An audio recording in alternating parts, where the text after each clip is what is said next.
Hello guys, welcome back again to Vance Empire TV. Guys, how are you doing? Hey, it's been long, like 2 weeks even, close to 3 weeks. Anyway, we are back. Yeah, this is Vance Empire TV and my name is Governor. Guys, as I promised last time, tulikuwa tunaendelea na chapter 12, yeah, in the series, yeah, chapter 12 in this series of our Constitution of 2010, chapter 12, which talks of public finance. Yeah. So, yeah, under public finance, it's a bit wide. It's a bit wide. It has got 7 parts. Yeah. Part 1 is principles and framework of public finance. Yeah. Then part 2 is part 2 is other public funds. Yeah. And then part 3 is revenue raising powers and the public debt. Part 4 is revenue allocation. Mambo ya pesa tu guys, in mambo ya pesa ya umma, pesa za umma. Yeah, it's a bit wide as I've told you. Mambo ya pesa imezingatiwa hapa. Part 5 is budget and spending. Yeah, mambo ya budget iko hapa of public finance. Yeah, then let's continue to part 6. Yeah. Okay, all right. Part 6. Yeah, part 6 is it is somewhere. Yeah, control of public money. Then part 7, which is the last one. I've told you this one is a bit wide, but I'll try nimalize tu yote kwa hii episode. Then part 7 is financial officers and institutions. And that would be the end of that chapter. So let's go to part 1. Then we learn about public finance and how it's supposed to be managed. Okay, straight to principle of public finance. The following principles shall guide all aspects of public finance in the Republic. So in this Republic of ours, Republic of Kenya, there shall be openness and accountability, including public participation in financial matters. The public finance system shall promote an equitable society, and in particular, the burden of taxation shall be shared fairly. Revenue raised nationally shall be shared equitable among national and county governments. Umesikia vile inakuwa shared. You had this one, yeah. And expenditure shall promote the equitable development of the country, including by making special provision for marginalized groups and areas. The burdens and benefit of the use of resources and public borrowing shall be shared equitably between present and future generations. Yeah. So this is how we pay our debt. Ukisemanga ati hainihusu, inakuhusu wewe. Future generation and present generation. That means hata mtu mwenye hajazaliwa, deni ikichukuliwa na government, wakiomba Zakayo saa hii aka Kasongo akikopa pesa China, hata ule mtoto mwenye hajazaliwa, ni mimba ya mama fulani, akona share yake ya kulipa hiyo deni. So anything about Kenya concerns you as a Kenyan. So lazima ujue ile deni ya Kenya ni ngapi. Lazima uelewe, utafunzwa tu, lazima uelewe, so ujue deni ya Kenya ni ngapi. Wewe kama Mkenya, you will pay that debt through taxes. Huwezi epuka this one, huwezi epuka. For instance, deni ya Kenya kama saizi is around 11 trillion and more. Still counting, sababu deni zinachukuliwa. Deni bado inachukuliwa, Zakayo anachukua deni. hatubembelezi. So these things you have to know. Okay. Public money shall be used in a prudent and responsible way, and financial management shall be responsible, and fiscal reporting shall be clear. Let's continue, guys. Equitable sharing of national revenue. This is sub-article 202. Revenue raised nationally shall be shared equitably among the national and county governments. County governments may be given additional allocation from the national government's share of the revenue, either conditionally or unconditionally. Sub-article 203, equitable share and other financial laws. The following criteria shall be taken into account in determining the equitable shares provided for under Article 202 and in all national legislation concerning county government enacted in terms of this chapter. The national interest, any provision that must be made in respect of the public debt and other national obligations, the needs of the national government determined by objective criteria, the need to ensure that county governments are able to perform the functions allocated to them, the physical capacity and efficiency of county governments, developmental and other needs of counties, economic disparities within and among counties and the need to remedy them, the need for affirmative action in respect of disadvantaged areas and groups, the need for economic optimization of each county and to provide incentives for each county to optimize its capacity to raise revenue, the desirability of stable and predictable allocation of revenue, and the need for flexibility in responding to emergencies and other temporary needs based on similar objective criteria. For every financial year, the equitable share of the revenue raised nationally that is allocated to county governments shall be not less than 15% of all revenue collected by the national government. The amount referred to in clause 2 to the two that I've read above shall be calculated on the basis of the most recent audited accounts of revenue received as approved by the National Assembly. Sub-article 204, Equalization Fund. Equalization Fund umesikia magavana ya wakiongelelea hii sana, so acha tuangalie inasema nini. Under the Equalization Fund, there is established an equalization fund into which shall be paid 1/2% of all the revenue collected by the national government each year, calculated on the basis of the most recent audited accounts of revenue received as approved by the National Assembly.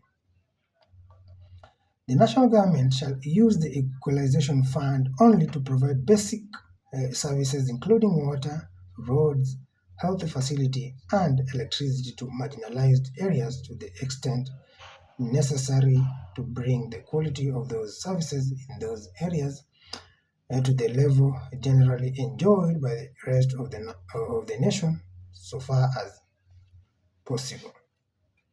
The national government may use the equalization fund only to the extent that the expenditure of those funds has been approved in an appropriation bill enacted by Parliament, and either directly or indirectly through conditional grants to counties in which marginalized communities exist. The Commission on Revenue Allocation shall be consulted and its recommendations considered before Parliament passes any bill appropriating money out of the Equalization Fund. Any unexpended money, let me repeat this one. Any unexpended money in the Equalization Fund at the end of a particular financial year shall remain in that fund for use in accordance with clause 2 and 3 during any subsequent financial year. This article lapses 20 years after the effective date, subject to Clause 7.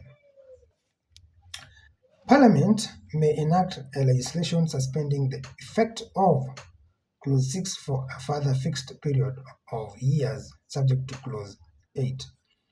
Legislation under Clause 7 shall be supported by more than half of all the members of the National Assembly and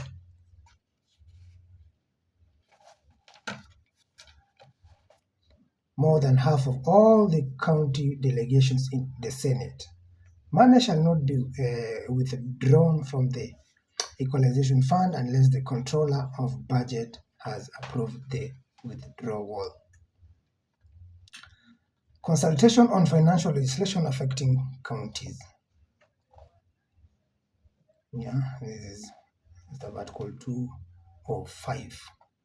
When a bill that includes provisions dealing with the sharing of revenue or any financial matter concerning county government is published, the Commission on Revenue Allocation shall consider those provisions and may make recommendations to the National Assembly and the Senate. Any recommendations made by the Commission shall be tabled in Parliament and each House shall consider the recommendations before voting on the bill. Part 2. Part 2 of 7, because I told you in the beginning that this one has got 7 parts. So part 2 of 7, other public funds.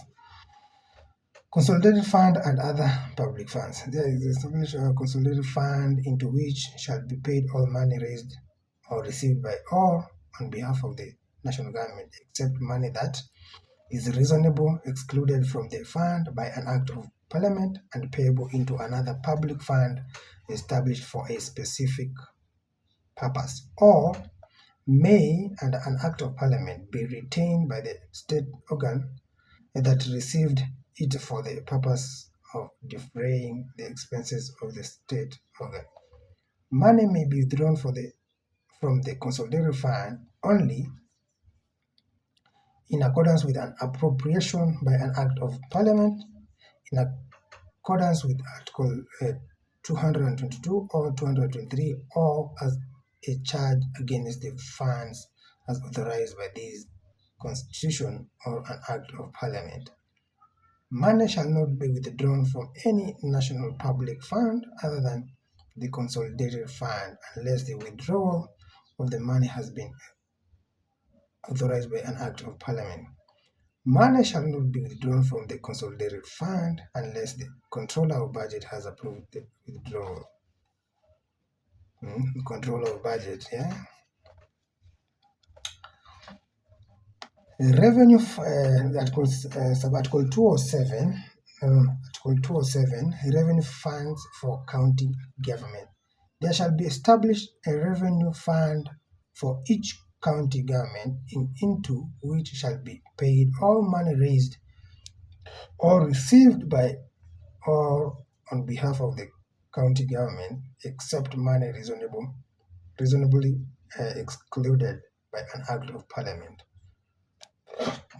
Money may be withdrawn from the revenue fund of a county government only as a charge against the revenue fund that is provided for by an Act of Parliament or by legislation of the county, or as authorized by an appropriation by legislation of the county. Money shall not be withdrawn from a revenue fund unless the Controller of Budget has approved the withdrawal. An Act of Parliament may make further provision for the withdrawal of funds from county revenue fund and provide for the establishment of other funds by counties and the management of those funds. Contingencies fund and Article 208. There's established contingencies fund, the operation of which shall be in accordance with an Act of Parliament. An Act of Parliament shall provide for advances from the contingencies fund if the cabinet secretary responsible for finance is satisfied that there is an urgent and unforeseen need for expenditure for which there is no other authority.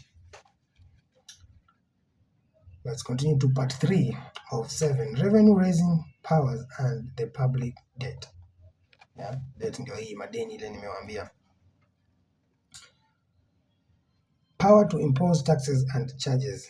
Only the national government may impose income tax, value-added tax, customs duties, and other duties on import and export goods, and excess tax. An act of parliament may authorize the national government to impose any other tax or duty except the tax specified in clause 3A or B. A county may impose property rates, entertainment taxes, and any other tax that it is authorized to impose by an act of parliament. The national and county governments may impose charges for the services. The taxation and other revenue-raising powers of a county shall not be exercised in a way that prejudices national economic policies, economic activities across county boundaries, or the national mobility of goods, services, capital, or labor. Imposition of tax. No tax, this is Article 210, yeah?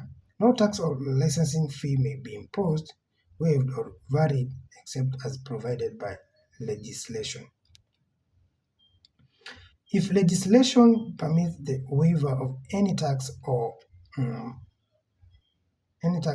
licensing fee, a public record of each waiver shall be maintained together with the reason for the waiver, and each waiver and the reason for it shall be reported to the Auditor General. Auditor General, yeah, you've heard of this office, yeah. Most of the county governments, ama county governors, hawapendi office na hawapendi that holder of the office, yeah, the Auditor General.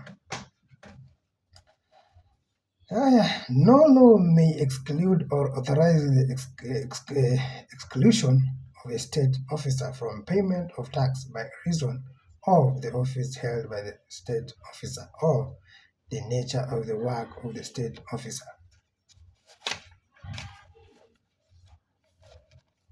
Borrowing by national government is Article 211. Parliament may, by legislation, prescribe the terms of which the national government may borrow and impose a reporting requirement within 7 days after either House of Parliament so requests by resolution. The Cabinet Secretary responsible for finance shall present to the relevant committee information concerning any particular loan or guarantee, including all information necessary to show the extent. Let's continue. The extent of the total indebtedness by way of principal and accumulated interest, the use made or to be made of the proceeds of the loan, the provision made for servicing or repayment of the loan, and the progress made in the repayment of the loan. Okay, borrowing by counties. This is Article 212. So counties also borrow. So let's see under this article. The county government may borrow only if the national government guarantees the loan and with the approval of the county government assembly. Okay, loan guarantees by national government. This is Article 213. An act of parliament shall prescribe terms and conditions under which the national government may guarantee loans. Within 2 months after the end of each financial year, the national government shall publish a report on the guarantees that it gave during that year.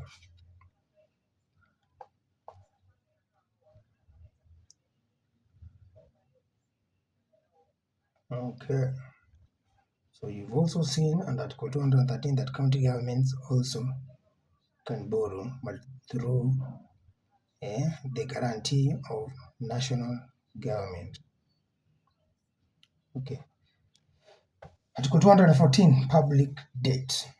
The public debt is a charge on the consolidated fund, but an act of parliament may provide for charging all or part of the public debt to other public funds. For the purposes of this article, the public debt means all financial obligation attendant to loans raised or guaranteed and securities issued or guaranteed by the national government. Part 4 of 7, Revenue Allocation. Commission on Revenue Allocation. This is CRA, Commission on Revenue Allocation.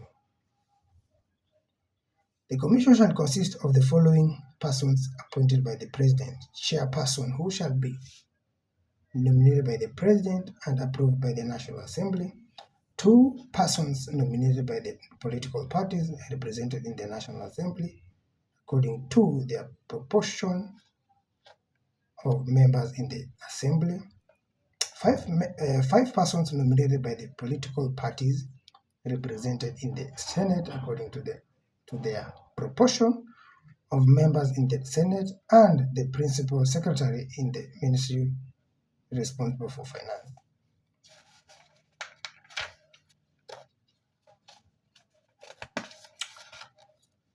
The persons nominated under Clause 2 shall not be members of Parliament. To be qualified to be a member of the Commission under Clause 2A, B, or C, a person shall have extensive professional experience in financial and economic matters. Functions of the Commission of Revenue Allocation. The principal function of the Commission on Revenue Allocation is to make recommendations concerning the basis for the equitable sharing of revenue raised by the national government between the national and county government and among the county governments. The Commission shall also make recommendations on other matters concerning the financing of and financial management by county governments as required by this Constitution and the national legislation. In formulating recommendations, the Commission shall seek to promote and give effect to the criteria set out in Article 203(1)(b), when appropriate, to define and enhance the revenue sources of the national and county government, and to encourage fiscal responsibility.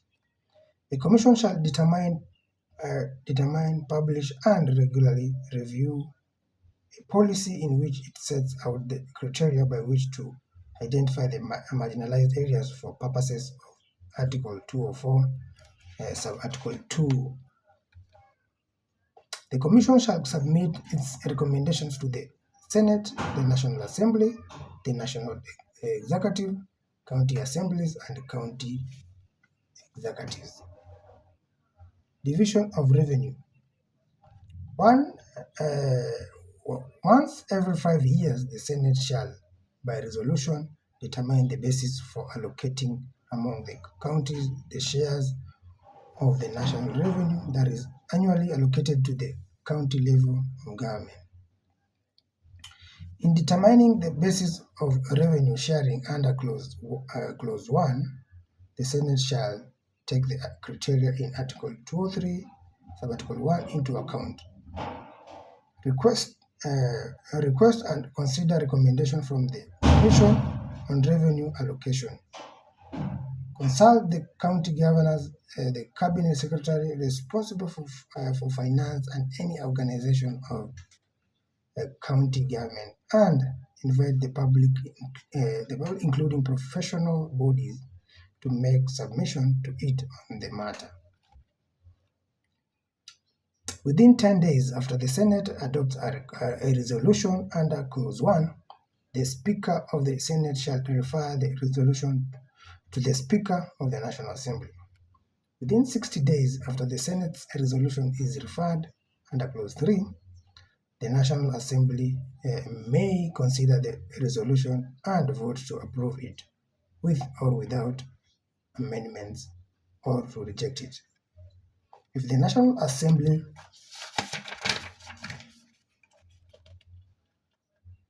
does not vote on the resolution within 60 days, the resolution shall be regarded as having been approved by the National Assembly without amendment, or votes on the resolution shall have been amended only if at least two-thirds of the members of the Assembly vote in support of an amendment. Rejected only if at least two-thirds of the members of the Assembly vote against it, irrespective whether it has first been amended by the Assembly or approved in any other case. If the National Assembly approves an amended version of the resolution or rejects the resolution, the Senate at its option may either adopt the new resolution under Clause 1, in which case the provisions of these clause and Clause 4 and 5 apply afresh, or request that the matter be referred to a joint committee of the two houses of Parliament for mediation under Article 113, applied with the necessary modifications. A resolution under this article that is approved under Clause 5 shall be binding until a subsequent resolution has been approved. Despite Clause 1, the Senate may, by resolution supported by at least two-thirds of its members, amend a resolution at any time after it has been approved. Clause 2 to 8 with the necessary modification apply to a resolution under Clause 8. Article 218, Annual Division and Allocation of Revenue Bills. At least 2 months before the end of each financial year, there shall be introduced in Parliament Division of Revenue Bill, which shall divide revenue raised by the national government by among the national and county levels of government in accordance with this Constitution, and a county allocation of revenue bill, which shall divide among the counties the revenue allocated to the county level of government on the basis determined in accordance with the resolution in force under Article 217. Each bill required by Clause 1 shall be accompanied by a memorandum setting out an explanation of revenue allocation as proposed by the bill. An evaluation of the bill in relation to the criteria set out in Article 203, Subarticle 1, and a summary of any significant deviation from the Commission on Revenue Allocations recommendations with an explanation for each such deviation. Okay. Article 219, Transfer of Equitable Share. A county's share of revenue raised by the national government shall be transferred to the county without undue delay and without deduction, except when the transfer has been stopped under Article 225. Part 5 of 7, Budget and Spending. Let me sip some water.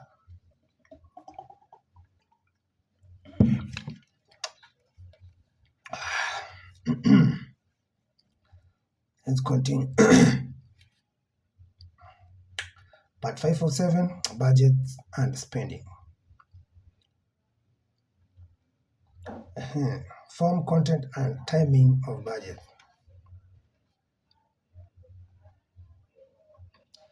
Budgets of the national and county governments shall contain estimates of revenue and expenditure differentiating between recurrent and development expenditure, proposals for financing and anticipated deficit for the period to which they apply, and proposals regarding borrowing and other forms of public liability that will increase public debt during the following year. National legislation shall prescribe the structure of the development plans and budgets of counties.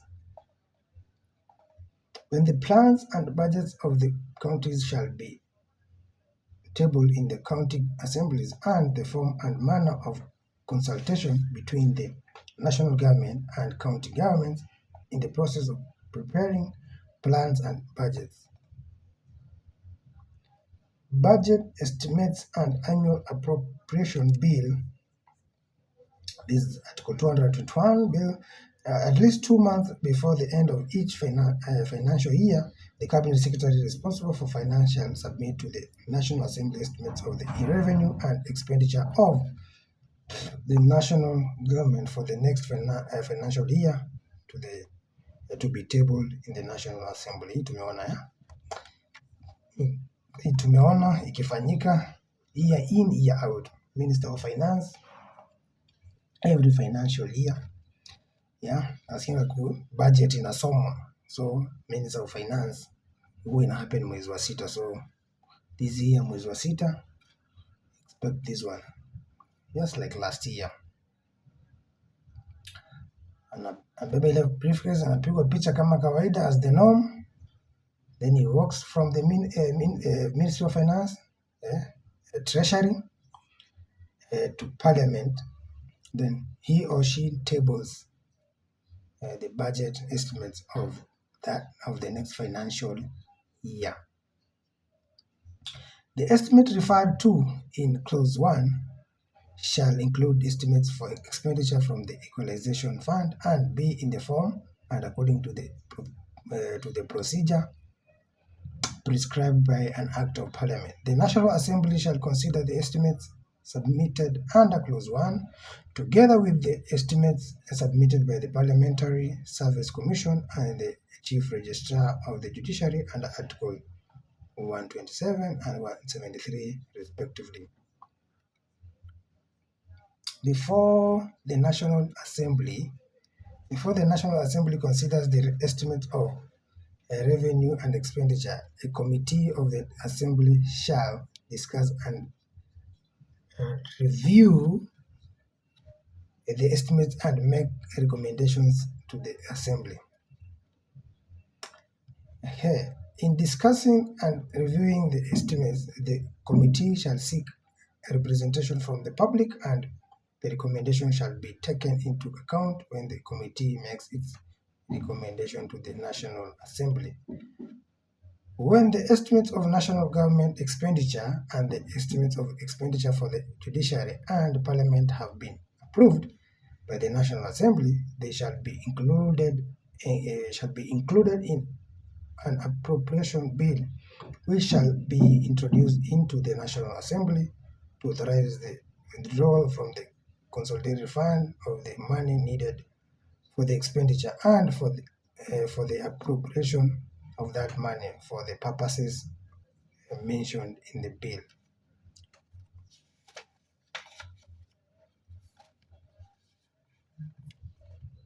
The appropriation bill mentioned in Clause 6 shall not include expenditures that are charged on the consolidated fund by this Constitution or an Act of Parliament.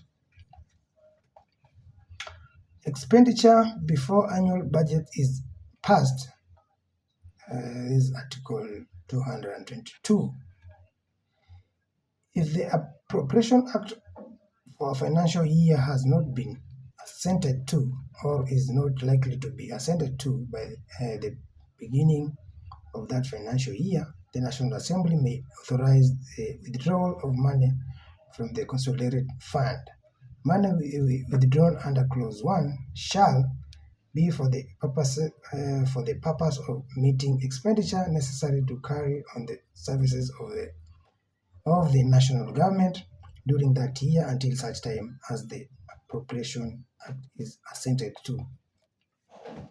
Not exceed in total one half of the amount included in the estimates of expenditure for that year that have been tabled in the National Assembly and be included under separate votes for the several services in respect of which they were withdrawn. In the Appropriation Act, supplementary appropriation, subject to clause 2 to 4, the national government may spend money that has not been appropriated if the amount appropriated for any purpose under the Appropriation Act is insufficient or or a need has arisen for expenditure for a purpose for which no amount has been appropriated by that act, or money has been withdrawn from the contingencies fund. The approval of Parliament for any spending under this article shall be sought within 2 months after the first withdrawal of the money, subject to clause 3. If Parliament is not sitting during the time contemplated in clause 2 or is sitting but adjourns before the approval has been sought, the approval shall be sought within 2 weeks after it next sits. When the National Assembly has approved spending under Clause 2, an appropriation bill shall be introduced for the appropriation of the money spent. In any particular financial year, the national government may not spend under this article more than 10% of the sum appropriated by Parliament for that financial year, unless in special circumstances Parliament has approved a higher percentage. County Appropriation Bills, Article 224. On the basis of the Division of Revenue Bill passed by Parliament under Article 218, each county government shall prepare and adopt its own annual budget and appropriation bill in the form and according to the procedure prescribed in an Act of Parliament. Part 6 of 7, Control of Public Money, Financial Control. An Act of Parliament shall provide for the establishment of function and responsibilities of the National Treasury. National Treasury is the Ministry of Finance, headed by the Minister, I'm a CS, Cabinet Secretary of the National Treasury. Parliament shall enact legislation to ensure both expenditure control and transparency in all government and establish mechanisms to ensure their implementation. Legislation under Clause 2 may authorize the Cabinet Secretary responsible for finance to stop the transfer of funds to a state organ or any other public entity.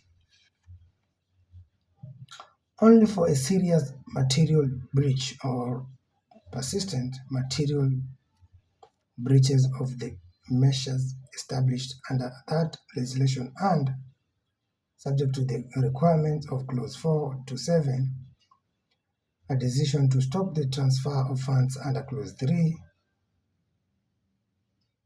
may not stop the transfer of more than 50% of funds due to a county government. A decision to stop the transfer of funds as contemplated in Clause 3 shall not stop the transfer of funds for more than 60 days and may be enforced immediately but will lapse retrospectively unless within 30 days after the date of the decision, Parliament approves it by resolution passed by both houses. Parliament may renew a decision to stop the transfer of funds but for no more than 60 days at a time.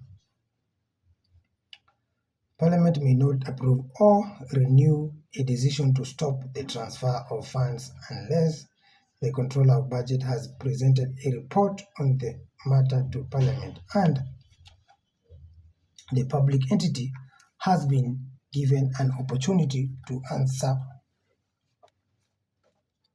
the allegations against it and to state its case before the relevant parliamentary committee. Article 226 Accounts and Audit of Public Entities. An Act of Parliament shall provide for the keeping of financial records and the auditing of accounts of all government and other public entities, and prescribe other measures for securing efficient and transparent fiscal management and the decision of an accounting officer in every public entity and the national and county level of government. The accounting officer of a national public entity is accountable to the National Assembly for its financial management, and the accounting officer of a county public entity is accountable to the County Assembly for its financial management. Subject to Clause 4, the accounts of all governments and state organs shall be audited by the Auditor General. That's why nilikwambia hapo mbeleni, all these governors, all the governors hawapendi huyu mtu anaitwa Auditor General. They don't like that office at all. Sababu huyu kazi yake ni kufanya auditing hizo accounts zote za county government. Now you all know, county government, unapata county government, you've heard these stories, county government iko na accounts kama 200, 200 accounts, more than that, 100 plus. Some of the accounts zile zimefunguliwa na county government ni za county governor, ni za huyo governor mwenyewe wa hiyo county.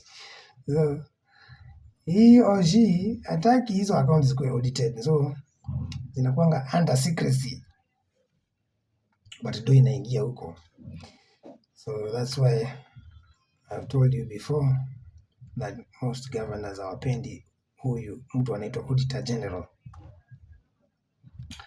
The accounts of the office of the Auditor General shall be audited and reported on by a professional qualified accountant appointed by the National Assembly. If the holder of a public office, including a political office, directs or approves the use of public funds contrary to law or instruction, the person is liable for any loss arising from that use and shall make good the loss whether the person remains the holder of the office or not. Article 227, Procurement of Public Goods and Services. When a state organ or any other public entity contracts for goods or services, it shall do so in accordance with a system that is fair, equitable, transparent, competitive, and cost-effective. An Act of Parliament shall prescribe a framework within which policies relating to procurement and asset disposal shall be implemented and may provide for all or any of the following categories of preference in the allocation of contracts, the protection or advancement of persons, categories of persons or groups previously disadvantaged by unfair competition or discrimination,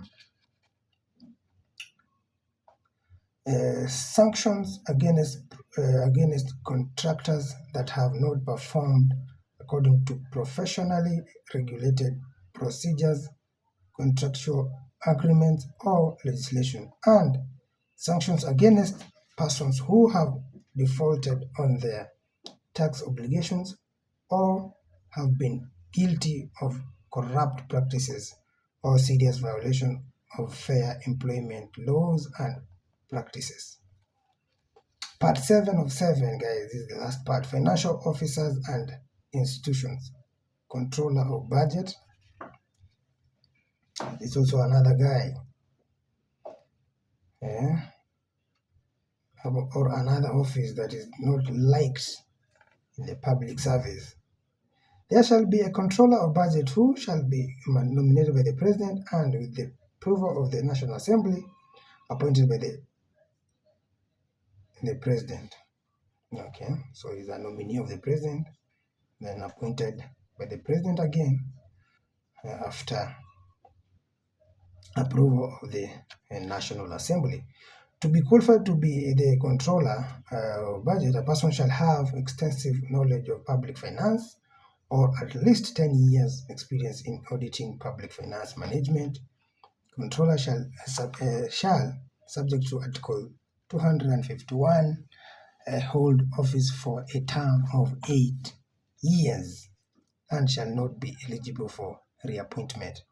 The controller of budget shall oversee the implementation of the budget of the national and county government by authorizing withdrawals from public funds under Article 204, 206, and 207.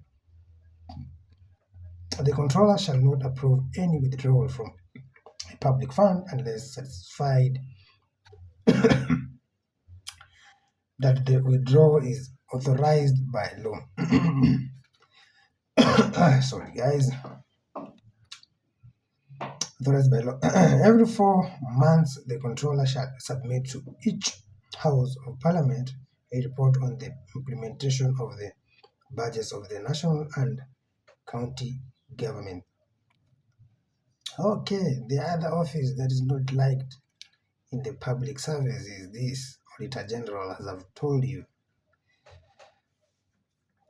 As Article 229, there shall be an Auditor General who shall be nominated by the President. So as the controller of budget is nominated by the President, it's the same way as the Auditor General. So nominated by the President, approved by the National Assembly, then appointed by the President. So ile procedure wanafuata ni the same kama mawaziri tu, just the same. To be qualified to be the Auditor General, a person shall have extensive knowledge of public finance or at least 10 years experience in auditing or public finance management. The Auditor General holds office subject to Article 251 for a term of 8 years and shall not be eligible for reappointment, just the same way as the Controller of Budget. Within 6 months after the end of each financial year, the Auditor General shall audit and report in respect of that financial year. The accounts of the national and the county governments, the accounts of all funds and authorities of the national and county governments, the accounts of all courts, the accounts of every commission and independent office established by this Constitution, the accounts of the National Assembly, the Senate and the county assemblies, the accounts of political parties funded from public funds, the public debt, and the accounts of any other entity that legislation requires the Auditor General to audit. The Auditor General may audit and report on the accounts of any entity that is funded from public funds. Yeah, so you've seen why this office or the holder of this office is not liked. Yeah, an audit report shall confirm whether or not public money has been applied lawfully and in an effective way. Audit reports shall be submitted to Parliament or the relevant county assembly within 3 months after receiving an audit report. Parliament or the county assembly shall debate and consider the report and take appropriate action. Article 230, Salaries and Remuneration Commission. There is okay. The Salaries and Remuneration Commission consists of the following persons appointed by the President: a chairperson, one person each nominated by the following bodies from among persons who are not members or employees of those bodies: the Parliamentary Service Commission, the Public Service Commission, the Judicial Service Commission, the Teachers Service Commission, the National Policy Service Commission, the National Police Service Commission, the Defense Council, and the Senate on behalf of the county governments. Then one person each nominated by an umbrella body representing trade unions, an umbrella body representing employers, and a joint forum of professional bodies as provided by legislation. One person each nominated by the Cabinet Secretary responsible for finance and the Attorney General.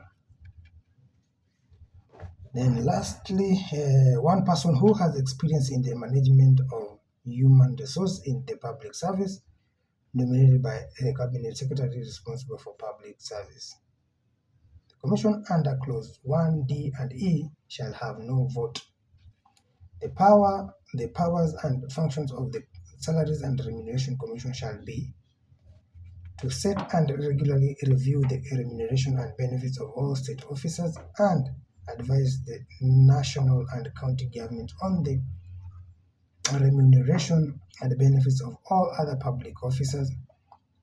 In performing its function, the Commission shall take the following principle into account: the need to ensure that the total public compensation bill is physically sustainable, the need to ensure that the public services are able to attract and retain the skills required to execute their functions, the need to recognize productivity and performance, and transparency and fairness. Then Article 201, Central Bank of Kenya. This is CBK. The Central Bank of Kenya shall be responsible for formulating monetary policy, promoting price stability, issuing currency, and performing other functions conferred on it by an Act of Parliament. The Central Bank of Kenya shall not be under the direction of or control of any person or authority in the exercise of its powers or in the performance of its functions. Notes and coins issued by the Central Bank of Kenya may bear images that depict or symbolize Kenya or an aspect of Kenya, but shall not bear the portrait of any individual. That is why picha za former presidents zilitolewa kwa pesa ya Kenya, coin na noti, under this constitution of 2010. So now you know.